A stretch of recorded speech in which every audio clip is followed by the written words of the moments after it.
Sir എങ്ങനെ സാറായി എന്നോട് പലരും ചോദിക്കാറുണ്ട്. പറയാം. Welcome to teacher talks part 1. AJ കോളേജിൽ പഠിക്കുന്ന സമയത്ത് ടീച്ചർമാർക്കും പിള്ളേർക്കും വലിയ മതിപ്പൊന്നുമില്ലാത്ത മുടിയൊക്കെ നീട്ടി വളർത്തിയ വല്ലപ്പോഴും മാത്രം ക്ലാസ്സിൽ വരുന്ന ഒരുത്ത് ഫസ്റ്റ് സെം റിസൾട്ട് വന്നപ്പോഴത്തേക്ക് സെം ടോപ്പർ ആവുകയാണ്. നീ വിഷയോ? അവിടെ നിന്നാണ് ട്വിസ്റ്റ്. പിന്നീട് അങ്ങോട്ടുള്ള യൂണിവേഴ്സിറ്റി എക്സാംസിനൊക്കെ മണിക്കൂറുകൾക്ക് മുമ്പ് കോളേജ് ലൈബ്രറിയിലെ ഏറ്റവും വലിയ ടേബിളിന് ചുറ്റും ഈ അലമ്പം ക്ലാസ് എടുക്കാൻ തുടങ്ങി. അവന്റെ ക്ലാസ് കേൾക്കാനായിട്ട് ഒരു കൂട്ടം കുട്ടികൾ വന്നിരിക്കാനും തുടങ്ങി. ഈ ഫ്രീക്കന്റെ ക്ലാസ് കേട്ടിട്ട് എക്സാമിന് കയറിയിട്ട് പാസ്സാവുന്നവരും മാർക്കിൽ നല്ല ഇമ്പ്രൂവ്മെന്റ് ഉണ്ടാകുന്നവരും ഒക്കെ കൂടിയപ്പോഴത്തേക്ക് ഇവന് ഡിമാൻഡായി. എടുക്കുന്ന ക്ലാസ്സിന് പകരമായിട്ട് ചോക്ലേറ്റ്, സ്വീറ്റ്സ്, സ്നാക്സ് ഒക്കെയാണ് കിട്ടിക്കൊണ്ടിരുന്നത്. പിന്നീട് മണിക്കൂറുകൾക്ക് മുമ്പുള്ള ക്ലാസ് മാറിയിട്ട് എക്സാം ഡേറ്റ് അനൗൺസ് ചെയ്ത വീക്കെൻഡിലേക്ക് സിറ്റിയിലേക്ക് വിളിച്ചിട്ട് കനകക്കുന്നിലും മ്യൂസിയത്തിലും വെച്ചായി ക്ലാസ് എടുപ്പ്. കിട്ടുന്ന ബെനിഫിറ്റും കൂടി. 3 നേരം ഫുഡൊക്കെ ആയി. കമ്മ്യൂണിക്കേഷൻ ക്ലാരിറ്റി എന്നുള്ള ചെക്ക് ബോക്സ് ഞാൻ അവിടെ ടിക്ക് ചെയ്യുകയാണ്. കാരണം നമ്മൾ പറഞ്ഞു കൊടുത്താൽ ആർക്കെങ്കിലും മനസ്സിലാവും, കത്തും, ഉപകാരപ്പെടുമെന്ന് ഞാൻ മനസ്സിലാക്കി. ഇതേ കാലയളവിൽ തന്നെയാണ് എന്നെ പഠിപ്പിച്ച ഒരു അധ്യാപികയുടെ ലേണിംഗ് ഡിസബിലിറ്റീസ് ഉള്ള ഒരു കുട്ടിക്ക് ഹോം ട്യൂഷൻ എടുക്കാനുള്ള ഒരു ഓപ്പർച്യൂണിറ്റി വരുന്നത്. എന്നെ സംബന്ധിച്ചിടത്തോളം കോളേജ് ടൈമിൽ ഒരു പോക്കറ്റ് മണിക്കുള്ള ഒരു പരിപാടി മാത്രമായിട്ടാണ് ഞാൻ എന്നെ ആദ്യം എടുത്തത്. പക്ഷേ ടീച്ചറുടെയും അവൻ്റെയൊക്കെ അവസ്ഥ കണ്ടപ്പോഴത്തേക്ക് എനിക്ക് എന്തോ ഒരു ഇമോഷണൽ കണക്ഷൻ, ബോണ്ടിങ് ഉണ്ടായി. ഞാൻ കമ്മിറ്റഡ് ആയിട്ട് പഠിപ്പിക്കാൻ തുടങ്ങി.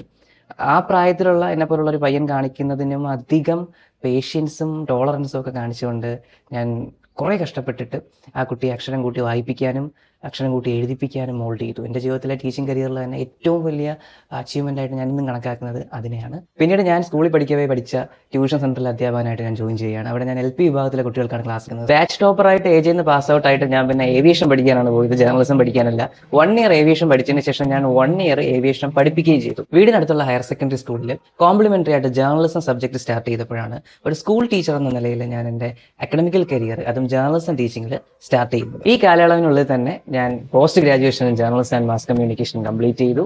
ദെൻ NTA നെറ്റ് ക്വാളിഫൈഡ് ആവുകയും ചെയ്തു. NTA നെറ്റ് എന്ന് പറയുന്നത് നമ്മുടെ നാട്ടിലെ കോളേജ് അധ്യാപകന യോഗ്യത നിർണ്ണയിക്കുന്ന ഒരു നാഷണൽ ലെവൽ ടെസ്റ്റാണ്.